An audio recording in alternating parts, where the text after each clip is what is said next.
কেবল বিয়ে করলাম 3 দিন হলো। খালাম তো তোর বিয়া 3 দিন হলো, তোর কি হয়েছে?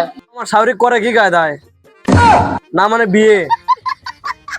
কিরে কাকরা ভাই কি করেছিস? কইস না ভাই, বিয়া তো খারাপ জিনিস লয়, ওস আছে আমও করেছি।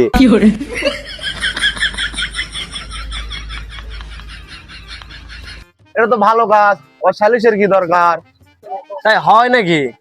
আমার বাপ যদি আমার শাশুড়ি বিয়ে করে তাহলে তো আমার বউ তার মেয়ে হয়ে গেল, আর আমি যদি আগে থেকে ছেলে আছি তাহলে আমরা ভাই বোন হয়ে গেলাম না? তাহলে তো সম্পর্কের মধ্যে ঘাবলা হয়ে গেল, একটু মানালি রে ভাই। এটা কেমনে মেনে নিব?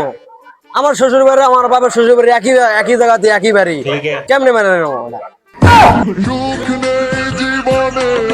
যদি আমার ছেলে পেলে হয় তাহলে আমার ছেলে পেলে আমার বাবক কি বলে ডাকবে? দাদা কয়ে ডাকবে না নানা কয়ে ডাকবে? যদি আমার শাশুড়ির ছেলে হয় তাহলে আমার কি করবে? দুলা ভাই কবে না মামা কবে? এটা তো মেনে লওয়া যায় না। কোন বিপদে পড়লাম, এর আগে তো জীবনে এরকম সালিশ করিনি। আমার বউয়ের সাথে যদি আমার ঝগড়া হয় তাহলে আমার বউ কোন বাড়িতে যাবে? আবার ঘুরে ফিরে আসে ওই বাড়িতে ঢুকবে নাকি?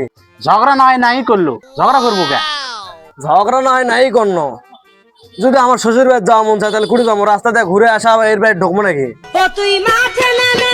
এবার তুই নাহলে আমার বাড়িতে আসিস, তখন ক্যাসেল গন্ডগোল জান করিস না। তুমি তো একবারে ভাত ঠিক মতো রান্ধো না, তোমার বাড়িতে যাওয়া কি খাবো? ভাত নাই নাই আন মনে, তুই আসিস নি দুধ পিঠে করে খাওয়া মনে।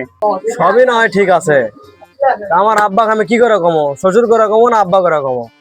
ওরে মেশিন খানা গেছে তাহার অসল হইয়া, ওরে মেশিন খানা গেছে তাহার অসল হইয়া। হে প্রভু, হে প্রভু।